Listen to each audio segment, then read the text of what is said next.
El 24 de abril de 1965, 24 de abril de 1965, en horas de la tarde y a través de la radio, la población de la capital de la República Dominicana y el resto del país se enteró de un golpe militar que buscaba el retorno al poder del profesor Juan Bosch, quien había sido sacado a la fuerza del poder en 1963, en septiembre de 1963. Para entender estos acontecimientos es necesario conocer el contexto político de la región.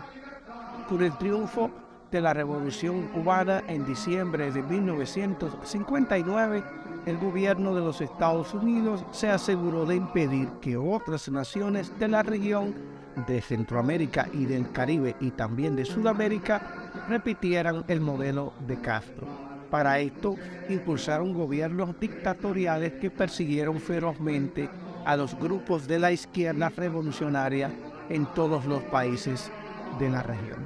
En México, el presidente Gustavo Díaz Ordaz caracterizó a dos sectores de la población mexicana, los estudiantes y los comunistas, como un problema de seguridad nacional y debían, por tanto, ser tratados con la misma estrategia de persecución y exterminio que dictaban las escuelas militares aupadas por los Estados Unidos.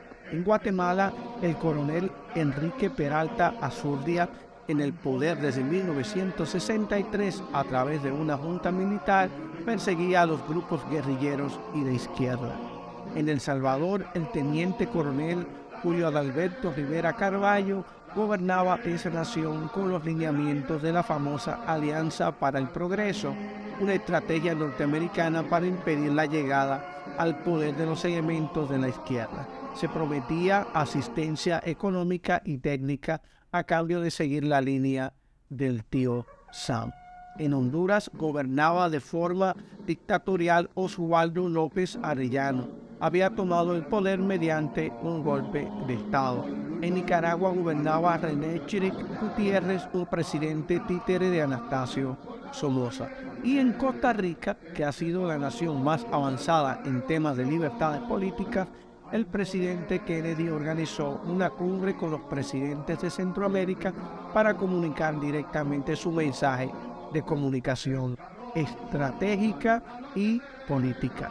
De acuerdo a los Estados Unidos, la revolución había estallado debido al clima de inestabilidad política que se generó a partir de la muerte de Trujillo el 30 de mayo de 1961 en la República Dominicana.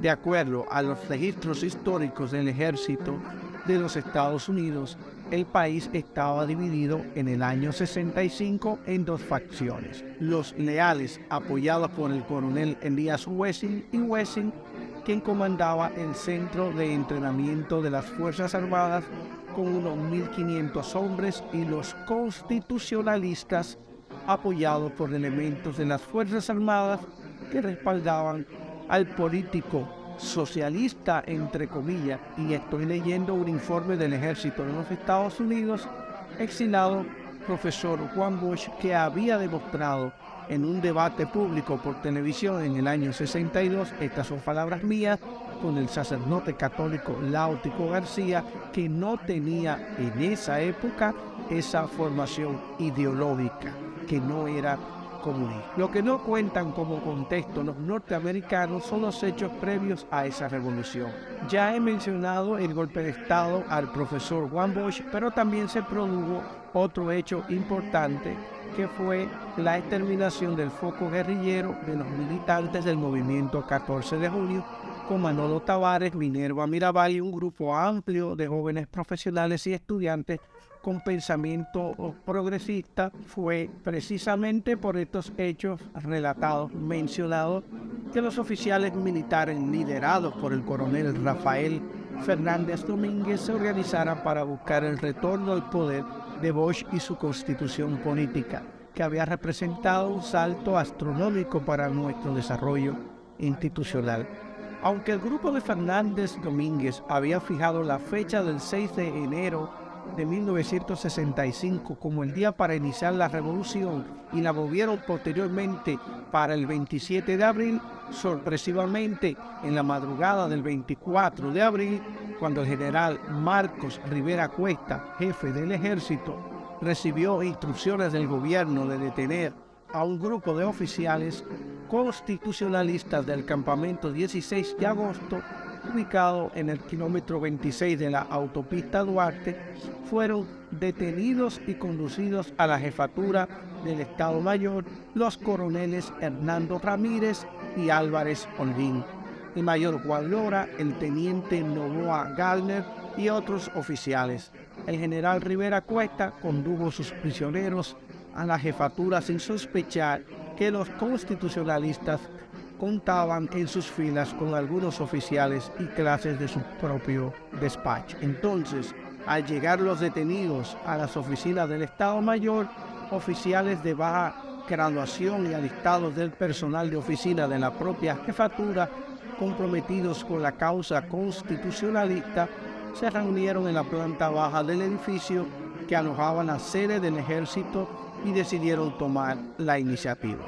De acuerdo con ello, el capitán Peña Taveras, seguido de sus hombres, se dirigió al despacho del general Rivera Cuesta, donde, pistola en mano, le dijo al general: "Usted está preso", procediendo entonces a liberar a los detenidos. Fue en la tarde del 24 de abril de 1965 cuando se supo públicamente a través de una alocución radial la situación que enfrentaba la nación en ese momento.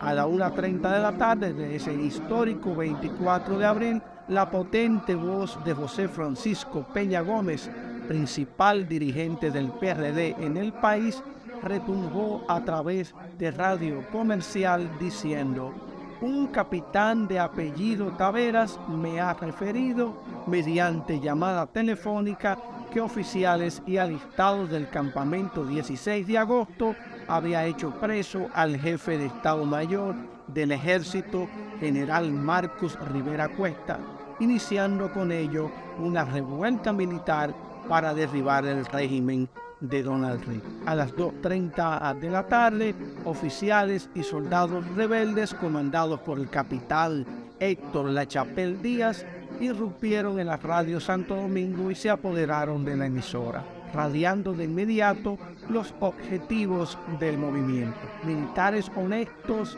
hemos decidido terminar de una vez y para siempre con este régimen de opresión y corrupción llamado triunvirato, para encaminar el país por las sendas de la paz, la justicia y la libertad". Así lo informaban al país los militares rebeldes, al tiempo que le pedían al pueblo que se lanzaran a las calles en apoyo al movimiento. Las masas populares de la capital empezaron a tomar las calles. Con el recorrer de las horas, el pueblo se fue convirtiendo en protagonista de los acontecimientos.